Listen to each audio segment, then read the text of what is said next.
Good evening, and welcome to the LFC Transfer Rooms edition of Star Stripes and Enfield Knights. Actually, I forgot to change the branding real quick, so let me do that real quick. So we're actually on brand. There we go. Except in this case, where it's another rendition of Stars, Stripes, and Wallabies. Sadly, no maple leaves anymore. No Canadians, unless Toby, are you a Canadian? Are you a secret Canadian that I don't know about? No, full blown American here. Huzzah! Joining me today is my co guest Toby and CT. Toby, we had the stream last week, so I'm going to talk to you last, and then CT, I want to talk to you because I haven't seen you in a while. So how are you doing, CT? I'm doing well. Good to see you, Dan. Toby, great to be with you. We had a game today, so we've got that to talk about. Lots of fixtures to look forward to as well. Quite an eventful weekend it was, so I'm in good spirits. How are you? Well, it's the winter up here in Boston now, and it's snowing and it's wet, it's cold and it's windy. So I'm just inside a lot now. I'm just not going out as much as I can. So just trying to enjoy some footy, stay away from Twitter and our group chat on occasion, just because happiness is not contagious within the online Liverpool community, sadly, at this moment in time. But yeah, no, it's good to have you on. We used to do these like we're some of the OGs. We've done this for a while, so it's great to have you back on, and I hope you come back more recently. And Toby, how are you doing? I imagine you were laughing last week when I hosted this, and I had the Newcastle result, and then that game happened, and the Everton game got called off. I think we got Girona right though, so I know you're happy to be back here. Yeah, that Newcastle game was something. Maybe we'll preview that game a little bit, but I knew that was going to be a tough game considering that they're a top 10 or they're in top 10 in the league, and we have another tough one coming up against Fulham. Everton. That's a funny story. I had my alarm clock set at 5 o'clock in the morning since I live in Texas at Central Time. So I had my alarm clock set 5 o'clock, and yeah, I don't sleep with my phone in my room, so I don't didn't get a chance to check it until after I had my morning coffee. I opened up my phone and I found out that the game was postponed. I was like, crap. But on the bright side, I've been waking up at 5 o'clock in the morning a lot recently, so no harm done. Yeah, absolutely. We will talk about the Newcastle game a bit, so because we did have that last week. So it's funny you mentioned they were top 10. They're actually in the bottom 10 now. They're actually, I think, close to United at this point, at the same points. But I get what you mean. They're a very dangerous team, and I underestimated them a bit. Well, I say underestimate. I honestly, that second half, we should have blown them away after we scored the equalizer with Jones, because Newcastle were just all over the place defensively, and you can see that they're just kind of a mess. They can attack, or they can either attack or defend. They can't really do both very well. And I think this was one of the things with that game where you saw how they could attack very well, but they couldn't defend, or they would go defensive and then they just couldn't attack very well. But CT, what were your thoughts on the Newcastle game and the derby that was not meant to be, for the most part? Are you already on? And we're gonna wrap this into the squad analysis for everyone who's watching right now. Are you now finally saying you're Darwin out, sell him to whoever will buy him for a Big Mac and a bag of crisps? I'm not there yet. And I'll explain why. But yeah, in terms of the Newcastle fixture, I was quite down. Just the not necessarily the 3-3 result. It was more how the game transpired. That those kind of games where you feel like you've won it. And in the final minute, it's kind of like 2 points lost rather than a point gain. Um, but then we fast forward to what happened on the weekend and results going our way, and then sort of it sunk in that a point at Newcastle ain't too bad. So I've really come full circle on that result now. And look, Gravenberg looked leggy, and my biggest gripe with Slot is that he's not rotating the squad, but we'll get into that as well. But yeah, in terms of Darwin, um, I think he plays a part. Like he's not, no doubt he's not, fulfilling the role of a striker in terms of scoring the goals and taking those chances, the clear cut chances that he needs to. But I think he's providing obviously minutes for other guys to, to come back with Jota working his way back. I always felt when both of them are healthy and fit, Jota was still the number one for me, the first choice, number 9, and Darwin was a solid backup to have. But having said that, yeah, he's definitely underachieving right now. But I do think he's still a part of the front six in terms of the depth, and a player that I think will come in handy. Now, can we improve on him and sell him?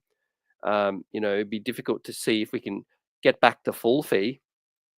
And it's certainly tricky to see who's out there because now you've got to really pause when you invest that level of money on a striker to think, are they going to do any better? Are they going to be prolific? It's that's why strikers tend to go for the price they do, because when they're proven in a big league, everyone knows that they can do it.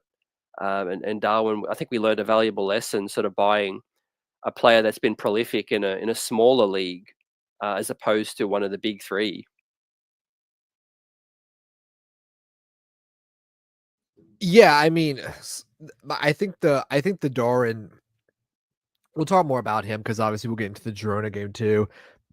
I think there's a couple of things around Darwin Nunez that just need to be set aside for the moment. I think one, when they bought him and Klopp bought him, they bought him with the idea that we're going to change our attack away from Salah eventually to more of a traditional, like, center forward is going to score a lot of goals. And City were doing a very similar thing where they go from having, 5 players score 10 to 15 goals to one player score 20 to 30, and maybe someone chips in with like 10 or 12. So it was a reapproach in how we design attacks. And part of that was that Firmino had gotten slower, Mane had gotten slower, and I think there was an expectation that Salah would slow down too. So there was a reason you go after Darwin Nunez. Now, obviously, we've had all discussion about what Klopp wanted him, the recruitment team did, and the recruitment team wanted Christopher Nkunku, which I guess you can see why, because he is very much a Bobby-esque player. He is obviously he's very good on the ball. He's a very technical player. He is pacey, but also you can kind of see why they don't pull the trigger on Nkunku, not just because Klopp like Nunez, but he's had terrible injuries and he has not been anywhere as effective for Chelsea as you would imagine he would be. And I think right now, and over that course, is that Nunez has been the expectation on Nunez was that I think that we were going to get this maverick of a player who might score a hat trick one day and then like miss like 30 chances the next. And I think for very brief blips, we've seen that. And then there was a lot of, especially that first season and then the back half of last season, you just saw a lot of like a forward who just wasn't involved, wasn't really contributing. It seemed at times to be a hindrance rather than a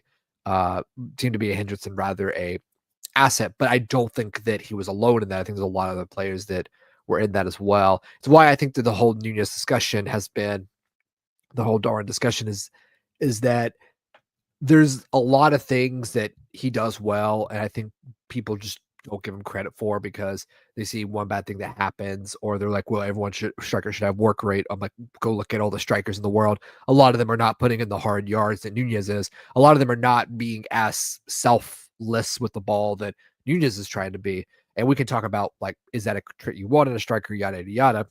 But there are things that you would say that Nunez is trying to do. This is not someone who is incapable of being a world-class forward. This is not someone who's incapable of being a top footballer. It's someone who just can't maintain that air of confidence. But we'll get to that more. Toby, give me your thoughts on. So we'll switch that. We'll put that on the back burner a bit. We'll bring Darwin back in, and like you said, Gravenberch was like it too. Let's talk about the Girona game. So that was fun to watch. Actually, it was pretty fun to watch at times. It was very end to end. It actually kind of reminded me a bit of a old school Rafa Benitez, 1-0 in many ways, get a penalty. It was a penalty. For the most part, control the game. Girona didn't really have that many amazing chances. Yeah, they could generate an XG of one goal, but that's over a period of like 6 to 7 to 8 shots. And so I think Liverpool do a decent job at containing them at times, but also I think you saw how Konate's been missed. Gravenberch looks a little leggy. And, I think these past 2 games have been Doran's less good games, which is crazy to say because I think he's been so good for the past, month and a half since Jota's been out. I think Darwin's been great. If not great, he's been much improved. I think you're seeing like his kind of confidence has ebbed a bit, and that's just how it goes. But Toby, give me your thoughts on the Girona game. Who was your man of the match, by the way? Because it was crazy. I thought Robinson got it. I thought he did have a good game. But that Gutierrez left back is someone that I think Liverpool might have an eye on in the future. But Toby, give me your thoughts on the Girona game. Yeah, so I'm gonna be 100% honest with you. I didn't really get a chance to catch much of this game. This game literally started right at the beginning of my work shift. And I'll be honest with you, I just finished watching the highlights of the game, like just before the stream. But yeah, just judging by the score, judging by stats, judging by the highlights as well, it did kind of look like a kind of a dogfight ish. Girona really showed up in this game. They were really trying to prove that they belonged or belonged in this game. But yeah, as you said, like judging just by looking at these stats, it doesn't look like Liverpool lost control of the game. Like, sure, they weren't at their best, but they didn't lose control either. And that's kind of been the style of play of Liverpool all season. Like, hey, sometimes it's not good, it's not even pretty, but hey, we still held control. I mean, I go back to that Chelsea game, I go back to the Arsenal game, and that's just like, it wasn't pretty, it wasn't good, but hey, we were able to fight back in those games. We were able to reign control in those games, and we're able to get a win / a draw. So, the most important thing in the sport is getting points at the end of the day. So, that's always important. My man of the match, I would probably say, kind of the obvious one, Allison. Him coming back off of injury, having a big game. Let me take a look. I think, Girona had 13 total shots, 5 of them on target, So I imagine Allison was a little productive for his first game back. So gotta give him kudos where it's due. Yeah, absolutely. I think Allison is definitely one of the main contestants for man of the match. He did come back and he was solid. I don't think he had that really nice save from their number 10. I forget his name. I don't know if it's I should probably pull up Girona's roster in front of me because I need to talk about their left back as someone that Liverpool are probably going to look at buying next season because if you're looking to buy potentially players potentially players that you might get at a good deal that aren't going to be 40 million for Miklos Kirkes. Girona may actually be a good Yasser Asprilla. Yasser Asprilla. Oh, he was at Watford for years, but he's a midfielder. Interesting. Yeah, but Allison, that very lovely save, and it just feels different with Allison back there as opposed to Queven Kelleher. Nothing on, Kelleher. I think he's done amazing. I think he's the best number 2 that you can ask for, but it's just different. It's just different gravy when you have Allison Becker, as handsome as he is, in between the sticks. CT, did you get to watch this game? I realized it may have actually been like 3 o'clock or 2 o'clock Australian time, but I might be wrong about that. But did you get to watch the game? What were your thoughts on the Girona game? Yeah, I did catch most of it. It was actually 5 a.m., so not too bad. I do prefer the later kickoffs, obviously, but I think it's tough at this stage of the competition because as the Prem season's gone along and the Champions League season's gone along, our players have a lot more minutes on their legs, and so I'm really judging each performance now by that. I think it's been a couple in a row now. Newcastle, we had a rest on the weekend, but I think today we weren't at our best as well, and so everyone's made the point that Gravenberch has basically played almost every single minute, and that's at the top of my concerns. I'm going to be honest. He's our most important player in terms of the midfield, and I think breaking down the low block has been a tricky situation for Liverpool over the last few seasons. I think definitely last season we struggled a lot. We lost a couple of valuable, important games, getting killed on the counter late in the season especially. But yeah, I think there's certain players that we have coming back and some on our bench that play better against a low block than others. I think definitely I would love to see McAllister in the 10 role moving forward, because I think his creativity on the edge of the box can really help unpick a low block. Harvey Elliott's been another one that's really helped us in years past. But yeah, understanding that we're missing Kanate, I think defensively they got through a few times and had a few chances. But I think the pleasing thing is when you don't play your best, you still pull out results. That speaks to the quality that our team has. And Allison, I mean, what a statement to make, guys. The first game back and he's in amongst it. 6 saves, and a couple of them were huge acrobatic saves, stretching out, bending low. He was doing basically everything. So I think Liverpool did really well easing him back. I think he's been kind of borderline ready to go for the last few weeks, but they didn't quite promote that. I think if you were sort of reading between the lines, I think they sort of kept him out a little longer. Did you get that sense, Dan, that Allison's kind of been ready for a few weeks now? Because today he looked pristine. Yeah, I mean, I think the approach from Arne Slot has been for our injuries is that when players are injured, he's not going to give you updates. Even people in the chat were saying we want updates on injured players. Like, he's not going to give them. He's not going to set timelines or deadlines. I think they're very much like, what it used to be for Klopp is that when you were fit, you had a week in training and then you were good to go. I think with Arne Slot, it might be the fact that it's like, okay, you gave me a full week of training. Let's see how the inflation is, like, not even say how you're feeling, but like we're like they're giving him more time, like 2 weeks or 3 weeks. Jota has been out for a while. I think that he's been back in training. Chiesa was out. Well, he was in and out, but they were giving a preseason. So I think even Slot said this. It's like, he can train for 2 days and then he can't. So it's one of these things where they're being very like, I'm going to work with what I have. And he's not trying to rush anyone back. And I think part of that has been he may not feel that pressure. Like, I feel Klopp always felt the pressure either internally or externally to get players back. But I think they've been very protective of that as well. For just a comment for Liverpool 12th man. Yes. So Daily Blend is one of their left backs, but actually the one who's their main left back, Miguel Gutierrez, he is 23. He was at Real Madrid's academy. He's someone that was highly rated for a while. He's one to keep an eye on because he is Girona's main left back usually throughout the season. I don't even know if he came on this game, but he's the one that you should have a look at eventually if you don't know him, because he's going to be someone that someone's going to buy and people are going to say, oh my God, who is this left back and how did they get him? And knowing Liverpool, they're always really good at getting those types of players. I also do think that, I also agree with the comment too that, we played down to Girona's level. We really didn't elevate the game. I thought we controlled it at times, but we definitely didn't play our best. But I think you also saw just like how important, Jones at the time. I know you mentioned McAllister CT, like he's suspended, so he gets a 2-week break, which is actually might be a blessing in disguise. But Szoboszlai is very functional. I think you see what he brings, that energy, that tempo to the offense, to the attack from mid to attack.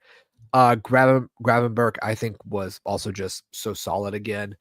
He's again, I don't think he had his best game, but I think he did so well at reading the game, passing it, and moving on. The one thing I'm just waiting for now is for Gravenberch to start scoring goals. That's like the one thing he doesn't have. That the other midfielder, apparently the best DM in the world, Moises Caicedo at Chelsea, who is next to the GOAT, Romeo Lavia. At least some people on Liverpool Twitter think that he's the best. Is that he just needs to score some more goals. But I do want to want to throw it back to CT. I'll throw it back to you before we move on to Fulham. So right now we have a strong bench for Getafe. We have a strong bench for Girona.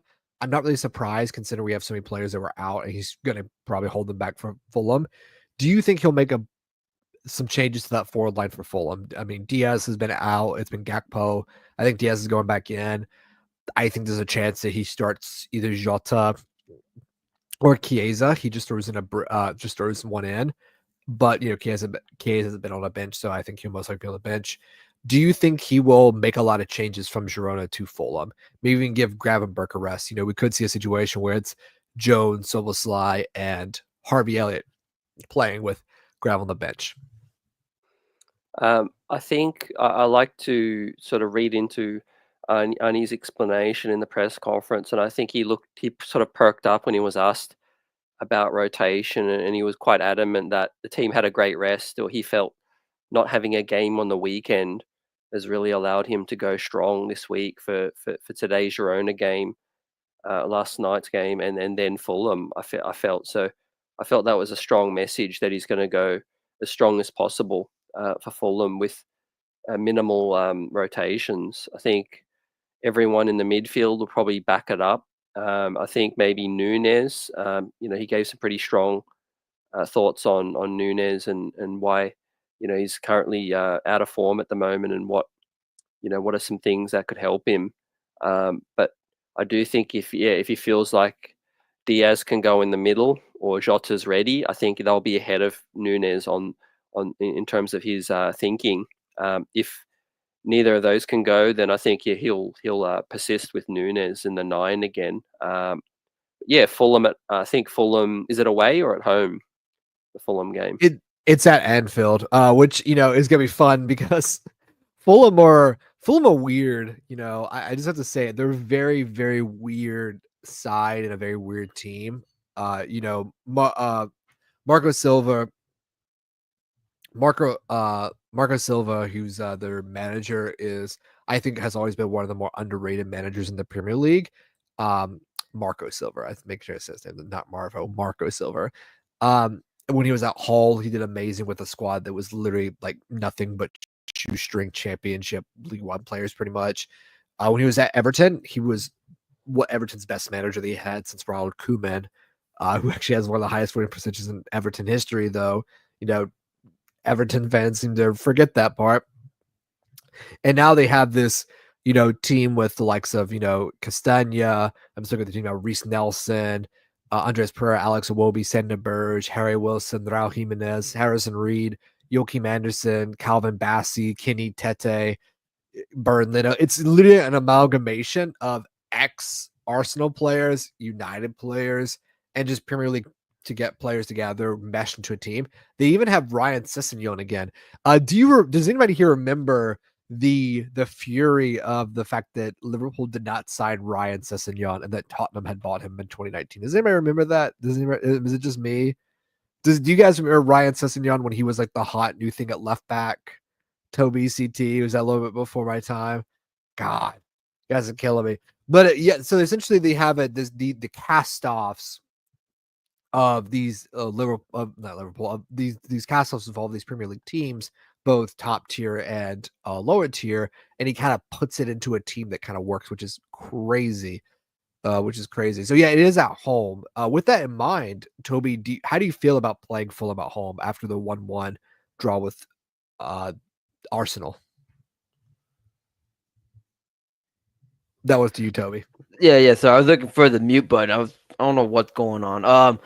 Yeah. So after that Fulham game, it was very interesting because I haven't watched much of Fulham, but I did get a chance to watch the game against Arsenal, and it seemed like they were playing a low block in that game as well. Like they really wanted to prevent Arsenal from scoring. I felt at times in that game, Arsenal kind of looked desperate. At least in that first half, they kind of looked desperate. I think I don't know, but it's going to be a very interesting game. I still think every game is important. Don't ever try to underestimate um, teams because Fulham still they sit top 10 currently, top 10 top 10 Premier League. So it's going to be a tough challenge. I imagine, excuse me, that they might try that low block again against us.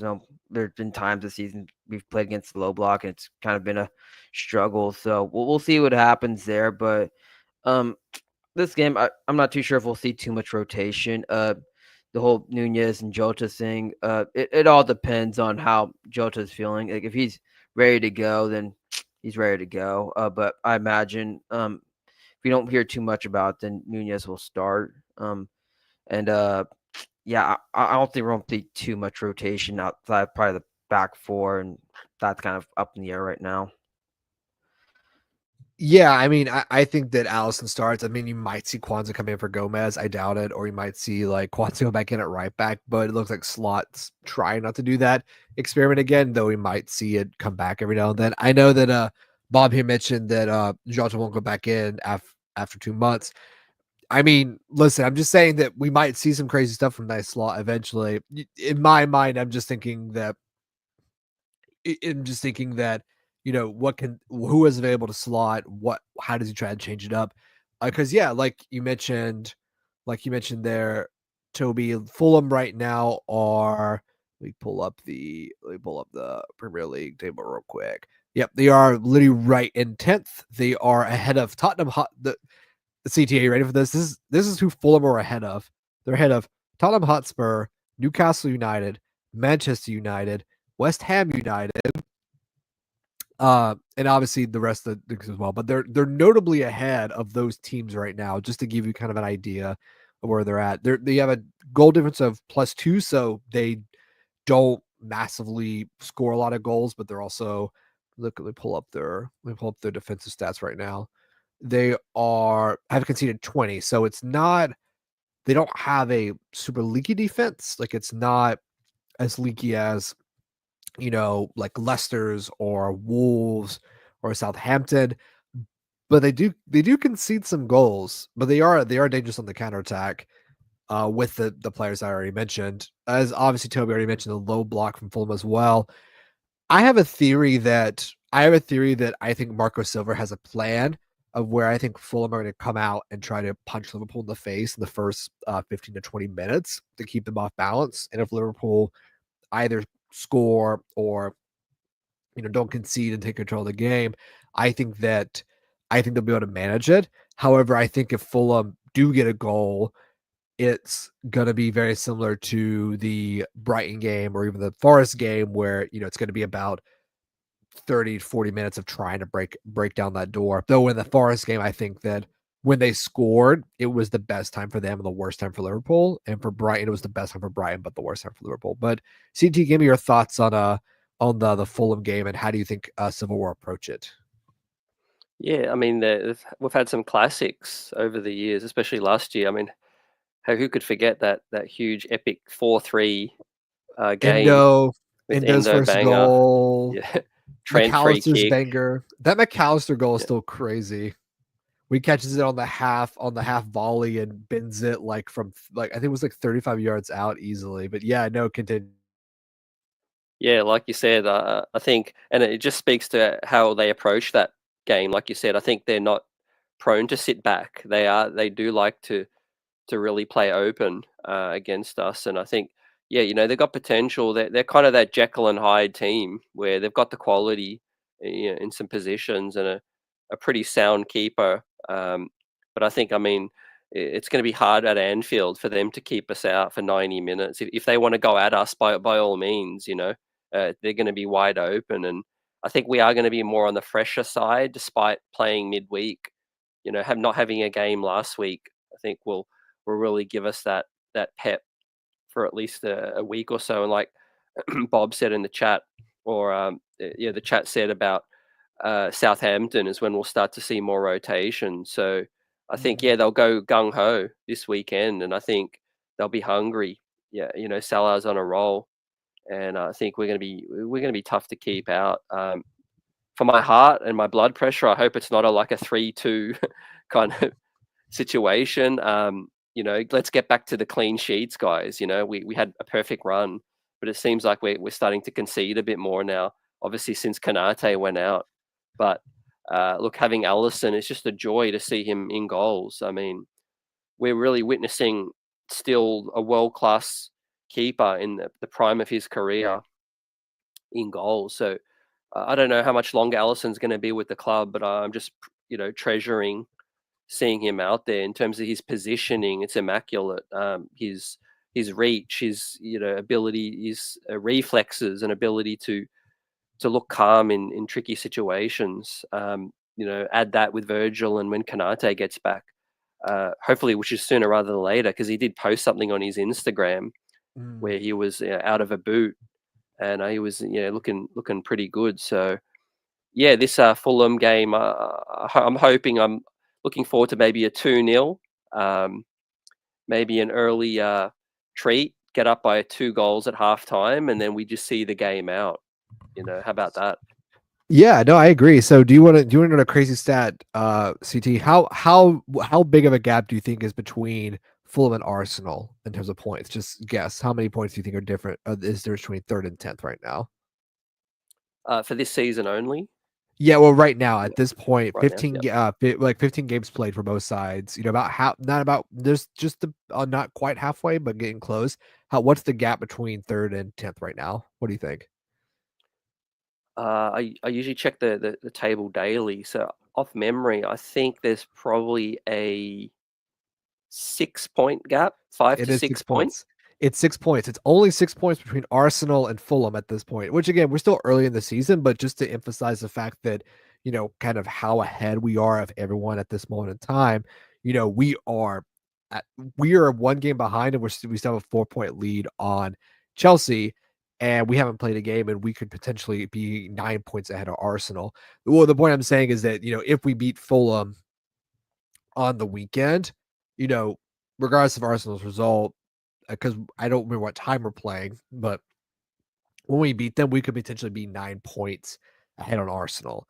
And Arsenal right now are ahead of City. City obviously are Manchester City, and I think we'd be 11 points ahead of them. And so you always expect City to have some sort of run. They did get a win recently, and then they got a draw against the Palace Super Team, as I like to call them. Some people in our chat don't agree with my sarcastic telling of Crystal Palace, but so my point being is that at this point in time, every win that Liverpool gets, you're not talking about extending a lead to you're not potentially extending a lead to like 5 or 7 points. You're talking about potentially going 9, 8, 10, 11, 12. Like you're going into double digits at that point as well. The reason I'm mentioning this is because yes, I would take a 2-0 win, CT, but I would just take any win at this point. Toby, who do you so Saturday, I actually CT, could you correct me? Is it Saturday that they're playing?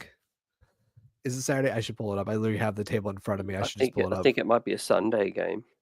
I would be so sad if it was a Sunday game because I was hoping for a It's a Saturday game. It's on the 14th.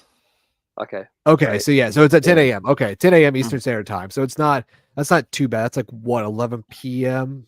Australia time. 10 a.m. here is about 11 p.m. for UCT. So Yeah, it's a 2 a.m. game for me. oh, it's 2 a.m. God, I keep getting the time zones mixed up. God. Okay, well at least you can watch it, go to sleep, and then still have the rest of your weekend. It's not too bad. Uh if they had another few blips. See, Bob, the thing is that if we can beat Fulham, I think our blips are behind us because Newcastle's just a weird game. We're not very good. We still go 3-2 ahead. And if Cleveland Keller just catches the ball, we win 3-2 and no one cares. But we have Allison back. I'm not really worried. And again, I'm not trying to knock Kelleher. I've seen Allison make plenty of mistakes. But it's one of those things where we don't really have that many hiccups that you think about. But Toby, I come back to you. So Saturday, 10 a.m. What's your score prediction for that game? Yeah, so I would not be surprised if this is like one of those 1-0, another one of those 1-0 games. I keep thinking the low block Fulham thing, and I swear I'm gonna lose sleep overnight with these damn low blocks. But I wouldn't be surprised if this is one of those 1-0 games, one of those tough games. Because I'm not going to underestimate Fulham here. I mean, I just saw them get a draw against Arsenal, and literally an incredible goal by I think it was, I forgot what the guy's name was, but incredible Raul goal by Jimenez. yeah, Raul Jimenez. Raul Jimenez. I saw that. I was like, wow, what a goal! And I think our chat just blew up. But yeah, I keep reiterating, I'm not going to underestimate Fulham. I would not be surprised this is one of those 1-0 games, one of those gritty games, and where we look back on or after the game, we say, yeah, you know what, that's a decent win. It's tough team, gritty win. I'm okay with the result, but I'm like with you, Dan. with any Liverpool fan, just win. Just please keep winning. Yeah, absolutely. And honestly, I don't care who scores goals. And that's kind of always been my stance is that, if Darwin Nunez scores no more goals to Liverpool, plays every single game, and we win the league and Champions League, I really don't care because he was part of a team that won those trophies. And you can say what you want about any player, but, it's a team game. And if Darwin was as bad as people think he is or say he is, at times we would see a much, much worse team. In fact, I think he plays a very crucial role into how this team plays because at Real Madrid, you can literally see where Real Madrid fans are like, we should have kept Hosselu, who played at Newcastle and, played at Stoke City and was not a very good player if you don't remember who Hosselu was. No knock on Hosselu, who's a professional footballer and way better than I'll ever be at footy in my life. But it's one of those things where certain players play certain roles. And, you can see at certain teams how certain players have not don't offer the same things that other players do. So that brings us to the last part of the discussion tonight. And everyone still watching, Bob, Liverpool 12th man, get in the chat. Make sure you like, subscribe, share with your friends and family. We're a very family friendly atmosphere most of the time. Most of the time, you can show this to your grandparents and to your kids, cousins, nephews, and anybody that loves the talk about Liverpool. But I want to talk. I'll go back to you, Toby. So we started this conversation talking about Darwin. We're gonna our squad analysis. I don't think they're going to sell Darwin, regardless of how the season ends. I just don't see it happening for two reasons. One, I don't think they'll get an offer they think is considered like acceptable. Two, is that I think that Slot or Nunez at some point will come. They will figure out a relationship for them, and they will somehow make it work. Now, CT, I want you to tell me what he said in the press conference. I didn't watch it, so I would like when I come to you, I want to hear your thought. What Arne Slot said. But Toby, let's start with the strikers. On Nunez, do you keep him or sell him? And if you're selling him, are you buying another forward? Because I don't think you should sell him. And two, I think if you are going to sell him, who are you going to realistically buy that is going to be as regardless of what you think about Nunez, as effective as him at causing problems in teams. So I'll go back to you. I'll go to you first, Toby. So then you keep mentioning this all night, and I think this is a very critical point that I think a lot of fans need to realize is that Darwin does have a role on this team. It's just, I guess, not what we expect. Me personally, I want a striker that can score goals. That's just my preference, but it doesn't mean that I don't think Darwin doesn't play a role. Like, think about this for a minute. You have whoever's playing center forward or striker play for about 67 minutes, 70 minutes of the game, and then you sub him off, bring Darwin in, and then you get this guy who runs with lightning shooting out with butt, with all this passion and fire, and just like Darwin, he plays a lot of passion, he plays a lot of fire, and he's a real good, what I would call quote unquote closer. So I I don't like saying I don't like saying that that's his role, but it kind of how what it's looking as. For me personally, I don't know about y'all, and I'm curious to hear what y'all have to think, but I'm kind of on this train of like, hey, maybe Darwin would benefit from a position change. And I still hold that one. Holding on to that one. Because I swear some of the best moments I've seen from him this year has come with the ball at his feet, creating chances or creating chances or creating goals. I think a perfect example of this was the Arsenal game where he was running on the right wing side, and he passes the ball to Mo Salah, and Salah just shoots the ball and scores, and that leads to that game tying goal. And or think about the game against AFC Bournemouth where he scored that incredible goal off his left foot, which by the way was his weak foot. And I want to highlight this too because I know our Twitter team, tweeted this a couple days ago, but it showed this video of Darwin missing this goal it showed that what he was able to do, how he was able to create that goal. He just missed it, right? And I swear, with Darwin Nunez, if they ever come out with a documentary of him, it's going to be titled "The Curious Case of Darwin Nunez" because he makes the hard stuff look so easy, but he makes the easy stuff look so difficult sometimes. Yeah, absolutely. I mean, yeah, I listen. I want my striker to score goals too, and I do. I think that the way we think about Darwin is that we think he's such a good impact player off the bench, and I think it's because of the things we like the Newcastle game last year. And that's kind of how Klopp had started to use him until we gave him that run in the team where he actually was scoring a lot of important goals. He scored the Brentford goal, the ridiculous chip. He scored the winner against Nottingham Forest. This is why I always push back against this idea that Nunez cost us points, Nunez cost us games, because he's actually won us a lot of games. He's actually won us scored a lot of key goals for us too, and that is something that and that's something that people don't realize about him as well. I do want him to be more consistent. I think we all do. And I think we're actually seeing a very consistent Darwin Nunez performance. He's just not getting a lot of chance to score. And I also think that part of that problem is the fact that the players are not playing the balls that he needs. There was actually a moment today in Girona where Curtis Jones has the ball at his feet, and Nunez is between both center backs, and they are exposed. There's this massive gap between the two center backs that you could drive you can put a highway through. It was crazy. And if you don't know what I'm talking about, go back and watch Toby. You'll see it kind of in that first half. And he doesn't play on the ball. And that's what I'm thinking to myself. I'm like, well, no wonder Nunez isn't scoring. He's not really getting a lot of chance to score. Now, obviously, the Newcastle game is like, you want to do better on that one that Cody Gakpo puts across goal. I just think that's one that, I've seen so many strikers miss. That's one where you just like misjudge it. It bounces weird. Gakpo doesn't play it straight across. He kind of leads it a bit, so it's kind of a weird one to try and judge too. And that's one where you will miss as a forward. I've missed so many of those before. I'm sure all of us who have played footy have remember a time we've had a ball played across that we just slightly missed or misjudged. CT, I want to come to you and tell me what Slot said too about Darwin as well, because I know we talked about it earlier, but I want to get your thoughts on Nunez before we move on to the rest of the squad and kind of where we're at. I mean, obviously, Chiesa and Jota backs are about to have a full fit front six, and again, I want to reiterate, it's the best front six in the world when they're all fit, regardless of what you think of their Nunez as a footballer. He's like, you're not getting a front six that's that deep in the world. But CT, tell me what Slot said and give me your thoughts. And rehash some of your thoughts too on Darwin. Yeah, cool. Yeah, so I did watch the press conference. For those that missed it, he made a couple of quotes on Darwin. Was asked by a reporter, about Darwin's lack of productivity recently, and is it a confidence thing? And the first thing he said is, what I can agree on is that he's missed a few chances. He was a threat, but unfortunately couldn't score.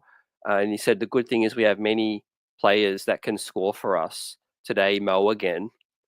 So he's basically. I don't think that was a shot at Darwin. I think it was more so to say that look, as a team, like let's look at the bigger picture, and we are functioning as a front three. It's not just about individuals, but he did acknowledge that what he can agree on is that Darwin's missed a few chances. And then the second telling thing is he said, in terms of confidence, he can't speak to Darwin's confidence, but he said every striker all over the world at various points in their career, you have periods where you try so hard and not be able to score.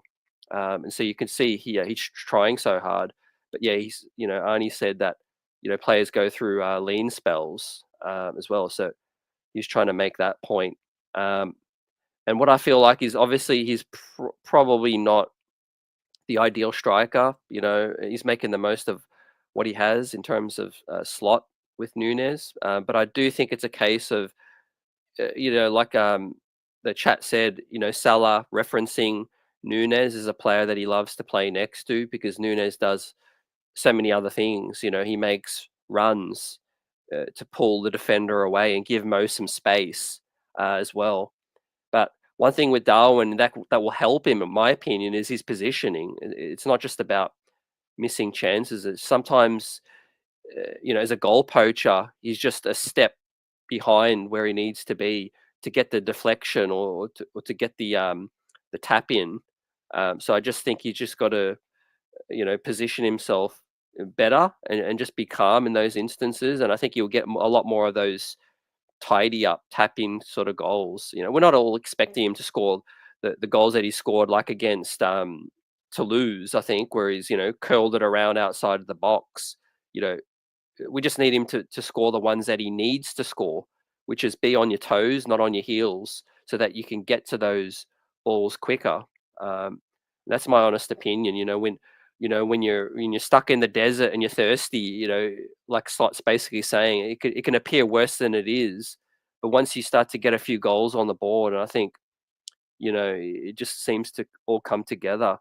So yeah, I really can't predict whether we're going to sell Nunes or not. I think Slot backs himself to improve a player, and I think he won't want to give up on a player until at least one full season, and he's seen that player in training, and he's seen areas that he can help improve him.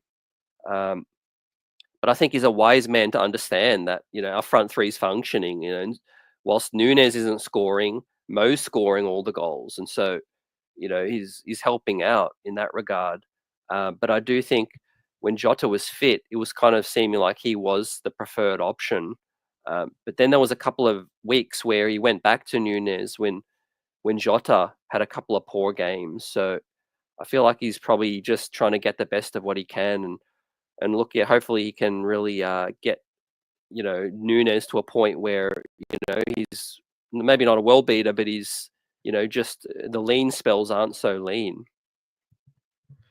Yeah, absolutely. I mean, I think that Newcastle game was a good opportunity for that, and I think that the lean spells really come from the fact that, like you mentioned, I think it really comes from the fact that and I think Bob said it brilliantly. Like, people are not looking for his runs. I would actually. So Toby mentioned the goal against Arsenal. The person who plays that ball is Trent. Like, people that play those direct balls that are floating over the top. Jones can play that ball. He does it. Szoboszlai, I think he can play that ball. I don't see them playing that ball that often, which is interesting for Szoboszlai as a 10/right winger. And I think the other person who does that is Salah. So if you think about the type of players you really need for Nunez to thrive and who have been his best players to play with, it's McAllister and Salah. And I think that part of the reason Salah has had such a great season for Liverpool so far is because Nunez has played so many games. Darren starts at the 9. He's pulling so much space away from Salah that it gives him a chance to move inside. For so many years, teams would just put a box around Bobby Firmino, and then essentially they would block all the space for Salah to score. And that's what the change that they made from the 2017 team onwards, oppositions did, is that they stopped the ball going to Firmino, and they essentially said, okay, Mane and Salah, if you want to score, you have to go by your fullback and your defender, and possibly a midfielder too. So they essentially tried to create a situation where they were stuck and they couldn't score. We still did a good job of trying to create overloads on the outside and yada yada. This is not a tactical analysis side, but I do agree with you on many of those things as well. And again, this is what I would like to say is that I think that Slot preferred Jota because Jota was there. Jota is very kind of similar to Jimenez at Feyenoord, a very similar kind of player, and he was even like that too. Santiago Jimenez, who was very hit and miss before Slot got a hold of him and made him better as the team progressed. I think for Darwin, we're just waiting kind of for that complete performance.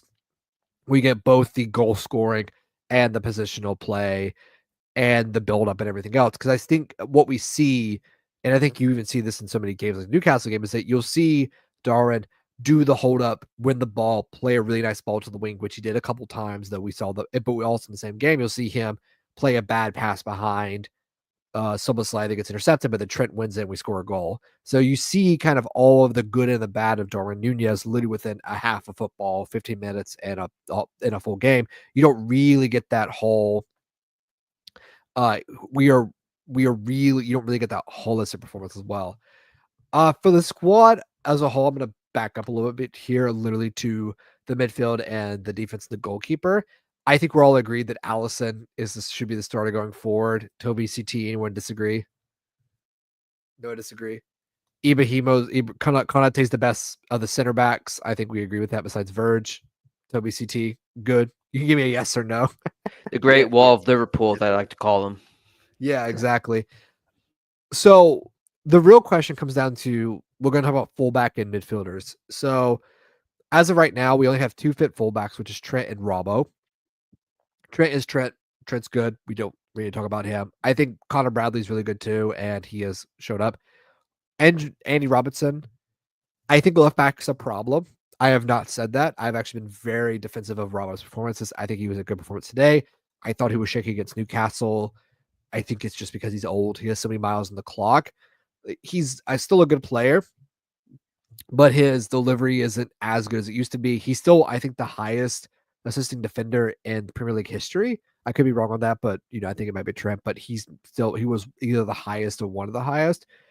So they're gonna have to buy left back, is what I'm saying, if they don't think Chambers or Beck are good enough. I don't know if they're good enough. I hope they're good enough. I like having youth players as center backs, as fullbacks. But Robinson, real quick, CT Toby, what are your thoughts on the left back situation? Toby, I'll go back to you first. So yeah, I do agree that I imagine that this is going to be a position that there's going to be an asterisk by come the off season. Bravo, he's not getting any younger. I mean, that's one point to highlight. Another one is that he's had a couple of rough games. I know he just had a good one and a couple of good ones, but I know he's had a couple of rough ones as well. I want to think. I think it was the Southampton game where he had that penalty in the box, which was I don't know what y'all think about that penalty, but it still was called penalty. And then I want to say a game or two after that, I think it was against Madrid too, where he had that penalty in the box again. Thank God that Keller saved that penalty kick. But yeah, I just imagine with some of the performances we've seen from Robbo this season that FSG, Michael Edwards, Richard Hughes, they're looking at that and saying, hey, we probably should start looking at left back this off season. And I can't tell you who they would have in mind. No, Kirkes is probably the first one that comes to mind, but I imagine with how FSG and how Michael Edwards, how they like to operate, they're going to keep a plethora of options. They're going to keep their options open and go with the analytics and see who would fit the team best. What do y'all think? No, I completely agree. I think Kirkes is at a list of both. I think Gutierrez is one as well. I think it's another option. CT, what do you think? Are there any good left backs in the A League tearing it up? Not to the quality that we need, unfortunately. However, look, I'll say this. I don't know if, I don't consider this a hot take, but I think we're in a better situation left back wise than we were last season, given the fact that Simicast is actually, a better option now under Slot than he was under Klopp. However, that doesn't mean that we still don't have that hole for the future. I think Robbo's certainly shown that he's still got a lot left in the tank. However, Father Time is undefeated, and I think a drop off will come at some point. And I think Edwards, Hughes know that, and I think it'd be wise to sell one of them, and obviously I would prefer to sell Simicast because I think he's still young enough, and you can get something, and then you could sign arguably a player that's ready to take over Robbo in the future, or right now Robbo can be sort of that understudy backup role as he gets older, because I don't think you can move forward with Robbo and Simicast, basically because they're both not long-term options, and so it'd be better to sell one of them, get that long-term option, and keep the elder statesman in Robbo because he's got the leadership still. He's really well respected in the locker room, but I still got to praise Simicast because I think he's had some really terrific performances and a couple of man of the match performances this season as well. So maybe you strike while the iron is hot and you see if you can get a sale for him. And then you get in, obviously, I think the top target right now would be a Kirkes. I think the links to him are strong. I think it's been verified by multiple sources with the Hungarian links to in the familiarity with Zaboslai. I think there was some pretty concrete interest in an 8 Nori at some point. I think that might have waned a little bit with the form of Wolverhampton, and then and Anthony Robinson as well would be a top 3 choice for me as well. Yeah, no, I absolutely agree, and I think Simicast is very much more suited for Slot style, that very much progressive possession. the idea of moving things through gears a little bit different than how Klopp was. I think that I would say that Slot is probably the closest manager we've had to Rafa Benitez since Rafa Benitez, someone that's very much built on structure, with doing things in a certain way, not trying to overextend yourselves, but being maybe a little bit chaotic and mix it up a little bit when you can, going long, being direct, playing in transition. And that's kind of still the adjustment we've been seeing with this squad, is that we're seeing them adjust from a team that is trying too hard to be possession based and trying to be both possession and direct when they need to be. And that's actually when we were our best under Jurgen, is that we were able to be both direct and possession depending on the situation. I want to wrap up our squad analysis today by looking at the midfield. So Soboslai has been the one that has been the most targeted this year. I think unfairly at times. I think he's been good at what Slot wants him to do, and he even says he does a lot of the dirty work. I think that people don't like Soboslai for a couple of reasons. One is that I think they want us to buy Florian Wirtz, is the first one, and I think the second one is that he has had some not great games where he's misplaced passes, had bad touches, didn't score, didn't get an assist, et cetera, et cetera, et cetera. But like I said, this is on another day, he has 2 goals, 3 goals, and a couple more assists.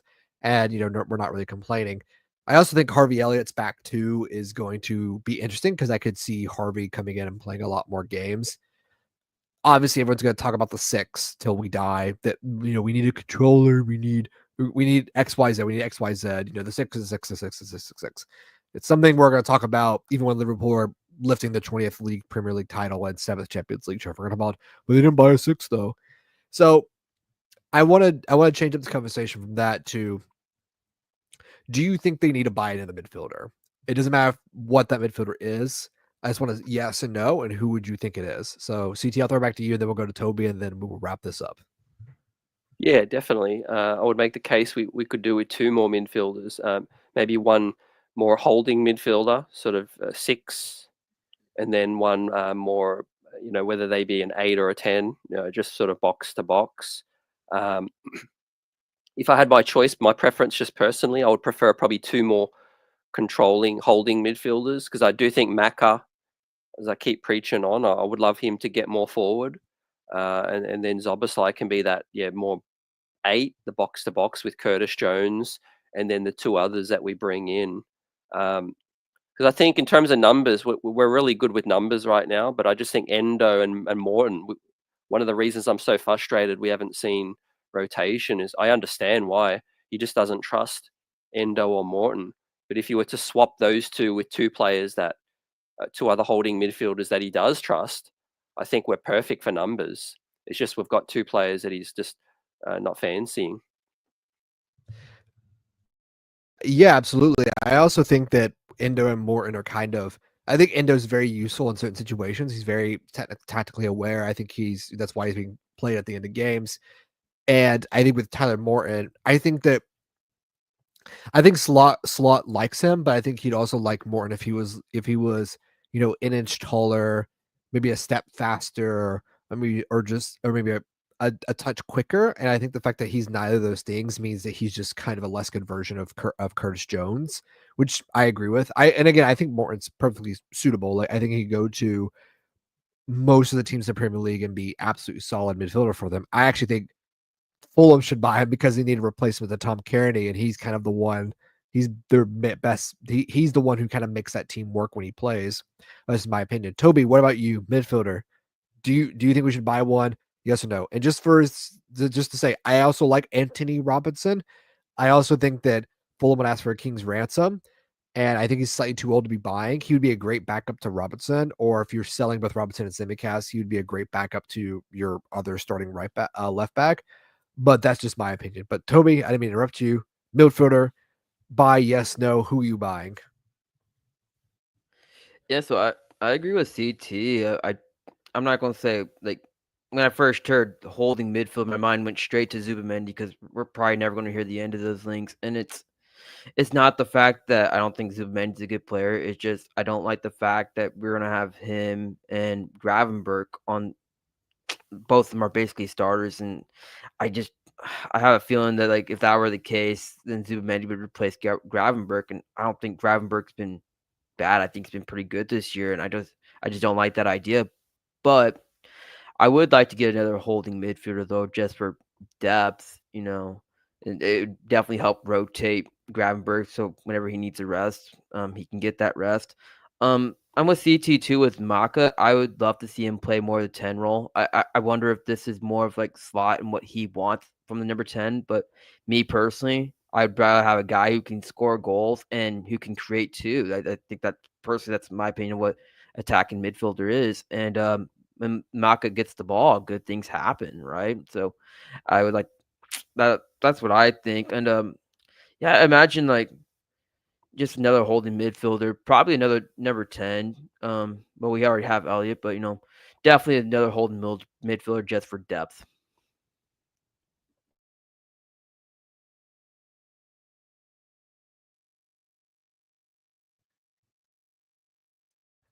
Give me a sec. I don't know why that just happened the 2 times in a row, but apparently my Wi-Fi is telling me it's happening in the stream. No, I completely agree. I completely agree, Toby. I'm less worried about depth because we actually have midfielders now that are fit and are not really that injured. Knock on wood for the most part. I think the one reason we won't see Maka as a 10 is because I just don't think he's fast enough. And I think we might see that's why he probably doesn't put Harvey Elliott in there, though I think Harvey Elliott was good as a 10 when we needed to play there. And I think that he might keep Maka deeper. I think what we might see eventually, and I think CT hit the nail on the head here, and this is something that I have always said, is that I think you might see a player, maybe not like Zubamendi, but you might see a player like a Baleba, or you might see someone who can be a 6 and 8 or a 10, depending on where you are in that transitional phase. So if you're in the defensive shape, you might see him as a double pivot 6 or a double sitting midfielder, but then in possession he moves into an 8 or a 10 position, and either Gravenberch goes forward, he goes forward, and someone drops. And I think that's what you'll see more of this Liverpool team, is this evolution of a side, that becomes more and more dynamic within that midfield. And I think that's also something we've seen at with that forward line, is how the rotational part, when it's good, like you mentioned, Darwin pulling to the right, Salah pulling inside. And long may it continue that the Reds keep winning. All right. I think we're gonna end it there. Toby, CT, fellas, great stream as always, guys. Thank you for being here. Thank you for your conversations. To everyone who's watched today, go to the LFC Transfer Room on YouTube, hit that like, hit that subscribe, hit the bell, get involved in the conversation like Bob and Liverpool 12th Man have. We will have streams every day, 7 p.m. British Standard Time, 2 p.m. Eastern Standard Time, or your local equivalent. Or if you're CT, apparently 2 in the morning or at lunchtime. There is no good time over in down under. Our brothers in arms in the southeastern Pacific. For myself, Dan, from Toby, from CT, have a good night, everyone. Up the Reds. You never walk alone. 20 times, Liverpool.